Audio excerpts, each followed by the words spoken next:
Assalamualaikum everyone, welcome back to another recipe. आज চলে আসছি আমার এক ফলোয়ারের রিকোয়েস্টের রেসিপি নিয়ে। আমার সেই ফলোয়ার বলেছে চিংড়ি মাছের ভুনার রেসিপি দিতে। তো আজ আমি চিংড়ি মাছের রেসিপির জন্য আমি বড় বড় সাইজের চিংড়ি মাছ নিয়েছি এবং চিংড়ি মাছগুলো খুব ভালো করে এখান থেকে রক ফেলে এখান থেকে ময়লাটা ফেলে দিয়ে আমি এই মাছখান থেকে এই যে শক্ত আবরণটা এটা তুলে ফেলেছি। প্রত্যেকটাই আমি এমন করে নিয়েছি।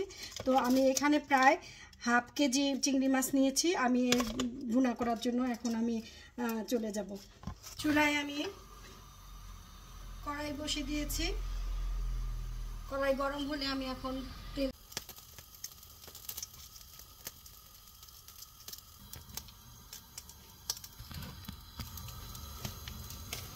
প্যান গরম হয়ে গেছে। এখন তেল দিয়ে দিচ্ছি, পরিমাণ মতো তেল দিয়ে দিলাম। তেলটা গরম হওয়ার জন্য আমি অপেক্ষা করব। তেল গরম হয়ে গেছে। আমি এই তেলের মধ্যে দিয়ে দিলাম হাফ চা চামচ লবণ এবং দিয়ে দিব সামান্য হলুদের গুঁড়া, দিয়ে দিব সামান্য মরিচের গুঁড়া। এখন আমি এই মাছগুলো ভেজে নিব। আমার এই হলুদ আর মরিচের গুঁড়াটা দেওয়ার উদ্দেশ্য এই মাছটাকে একটু কালারফুল করা, আর কিছুই না।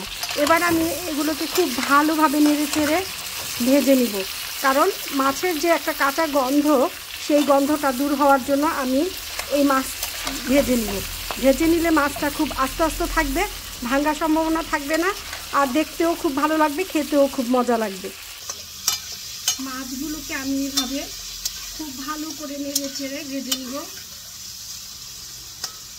আমি এর আগে আর একটা ভিডিওতে বলেছি ইতালির যে চিংড়ি মাছ, সেই চিংড়ি মাছের যে উপরের শক্ত আবরণটা খুব সফট থাকে, তারপরও আমার খাওয়ার সময় বিরক্ত লাগার জন্য আমি এটা বেছে নিয়েছি। তো এইভাবে আমি হালকা করে খুব ভালো করে এটা ভেজে নিচ্ছি। এবার আমি এখানে দিয়ে দিব 1 চিমটি গোলমরিচের গুঁড়া। এখানে আমি তেলে তারপর গুঁড়ো করে নিয়েছি।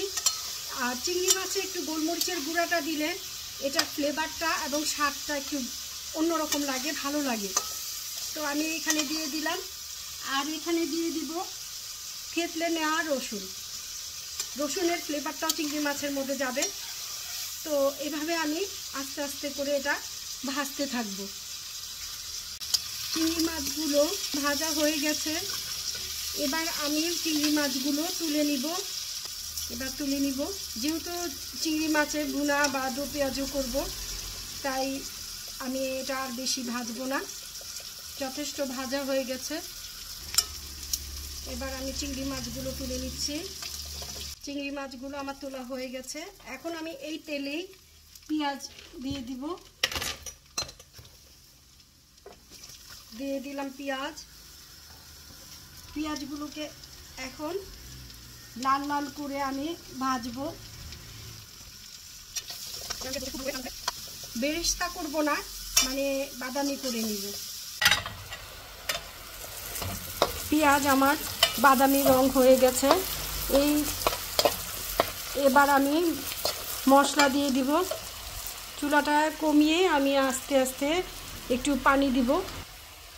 দিয়ে দিলাম সামান্য পানি মশলাটা কষানো। এবার দিয়ে দিব হাফ চা চামচ মরিচের গুঁড়া, দিয়ে দিব হাফ চা চামচ হলুদের গুঁড়া, দিয়ে দিব জিরা গুঁড়া, দিয়ে দিব ধনিয়া গুঁড়া। এবার মশলাটাকে খুব ভালো করে মশলাটা তেল ওঠা পর্যন্ত আমি কষাতে থাকবো। দিয়ে দিব লবণ ছাড়া ঘি মাটি, লবণটা দেখাতে ভুলে গিয়েছিলাম। তো আমি এর চা চামচের হাফ চামচে দিয়েছি, কারণ আমি ভাজার সময় চিংড়ি মাছটা ভাজার সময় লবণ দিয়েছি। যদি লাগে আমি নামানোর আগে আবার চেখে দেখে আবার লবণ দিয়ে দিব। এবার আমি দিয়ে দিব টমেটো ফালি। আর এই টমেটো ফালিটা অপশনাল, আপনারা দিলে দিতেও পারেন, ইচ্ছা হলে না দিলেও চলে। আমি দিয়ে দিলাম টমেটোটা। আমার এমনিতেও ভালো লাগে, কাঁচা পাকা যেভাবেই হোক টমেটো আমার চাই ভালো লাগে। এটা হয়তো আমি আমার শাশুড়ির কাছ থেকে পেয়েছি। আমার শাশুড়ি টমেটো বেশ পছন্দ করতেন। তো আফসোস আমি আমার শাশুড়িকে ইতালিতে এই ধরনের হাজার জাতের টমেটো দেখাতে পারিনি, খুবই আফসোস লাগছে। আমি বলেছি মা ইতালিতে যে টমেটো পাওয়া যায় আপনি দেখলে পাগল হয়ে যাবেন, এত সুন্দর সুন্দর এত জাতের টমেটো পাওয়া যায়, মানে অবাক করার মতো। তো আমারও খুব ভালো লাগে, আমার টমেটোর স্বাদ অন্যরকম স্বাদ লাগে। তো যারা বাংলাদেশে যেমন অ্যাভেলেবেল না বা সবাই পছন্দ করেন না, তো আপনারা না দিলে স্কিপ করতে পারেন, কোনো সমস্যা নেই। তো আমার রান্নাটা প্রায় হওয়ার কাছাকাছি। এই মশলাটা খুব ভালো করে কষানো হলে আমি ভাজা মাছগুলো দিয়ে দিব। মাছগুলোর কালারটা অদ্ভুত এসেছে, জানি না তরকারির কালারটা কেমন হবে। তরকারিটা তো দেখতেই পাচ্ছি একটু ডার্ক, তো ডার্ক হলেও সমস্যা নেই, তরকারিটা অনেক মজা হবে, এটাও সত্য। মশলাটা আমার খুব ভালোভাবে কষানো হয়ে গেছে। এবার আমি দিয়ে দিব ভেজে তুলে নেওয়া চিংড়ি মাছগুলো। এবার আমি খুব ভালোভাবে একটু নেড়ে চেড়ে দিব হালকা হালকাভাবে। মাছ দেওয়ার পর আমি কিছুক্ষণ কষিয়ে নিয়েছি। এবার আমি দিয়ে দিব সামান্য পানি।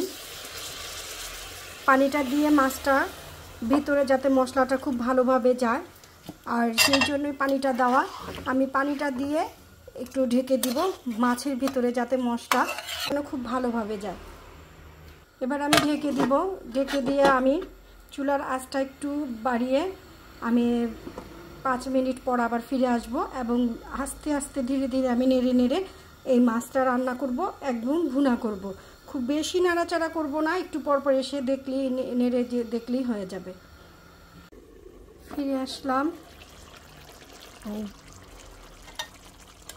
চিংড়ি মাছের মজাদার ভুনা তৈরি হয়ে গেল। এখন এটাকে আর একটু মাখা মাখা করলেই তৈরি হয়ে যাবে চিংড়ি মাছের ভুনা। তৈরি হয়ে গেল আমার চিংড়ি মাছের ভুনা বা চিংড়ি মাছের দো পেঁয়াজা। খুব সুন্দর কালার হয়েছে। আশা করছি রেসিপিটি আপনাদের ভালো লাগবে, আর ভালো লাগলে অবশ্যই লাইক, কমেন্ট এবং শেয়ার করে দিবেন। আল্লাহ হাফেজ।